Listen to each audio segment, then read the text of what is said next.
अस्सलामुअलैकुम वरहमतुल्लाहि वबरकातुह। पाकिस्तान के शहर जेहलम से तारिक साहब कहते हैं कि वुज़ू में इस्तेमाल होने वाला पानी, यानी वुज़ू करते हैं तो उसके बाद जिस्म से जो पानी झड़ता है उसका क्या हुक्म है। मस्जिद में आमतौर पर देखा गया है कि नमाजी वुज़ू करते हैं तो ख़ुद उनके कपड़ों पर कतरे पड़ते हैं, बाज़ दफ़ा वो जिस्म से पानी झाड़ते हैं तो दूसरों के कपड़ों पर पड़ते हैं, ख़ुद मस्जिद के कारपेट पर पड़ते हैं। तो इन कतरों का क्या हुक्म है, वो पाक हैं या नापाक। जी तारिक साहिब, वो कतरे पाक हैं, उनसे ना तो कारपेट नापाक होता है और ना ही कपड़े नापाक होते हैं।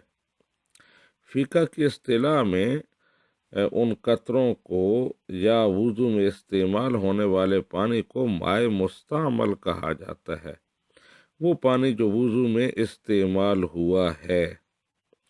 तो माए मुस्तअमल के बारे में शरीयत का हुक्म ये है और ज़ाब्ता ये है कि वो पाक होता है, पाक करने वाला नहीं होता। यानी वो ताहिर है, पाक है, लेकिन उससे दोबारा वुज़ू नहीं कर सकते। अगर वो किसी चीज़ पर पड़ जाता है तो वो चीज़ नापाक नहीं होती, वो पाक है, उससे किसी भी ज़रूरत में ला सकते हैं। अगर इकट्ठा कर लें वुज़ू करते हुए किसी बड़े बर्तन में वो पड़ता रहे तो अगर जिस्म पर कोई नजासत नहीं लगी हुई, ज़ाहिरी नजासत, सिर्फ वुज़ू टूटा है और आज़ाए वुज़ू धोए हैं, तो उसमें जो पानी इस्तेमाल होगा बाद में उसके ड्रॉप्स या वो पानी, तो वो पाक है, उससे ना कपड़े नापाक होते हैं, ना ही मस्जिद का कारपेट नापाक होता है। लेकिन उस पानी से दोबारा वुज़ू नहीं कर सकते। जिस्म पर अगर कोई नजासत वगैरह लगी हुई है, गंदी चीज़ है, तो उसको धो सकते हैं, लेकिन वुज़ू दोबारा नहीं कर सकते, क्योंकि वो पानी मुताहिर नहीं है, वो सिर्फ पाक है, ताहिर है।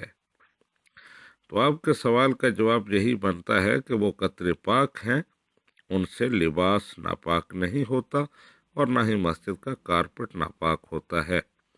हाज़ा मा फ़हिम्तु वल्लाहु व रसूलुहु आलम बिस्सवाब।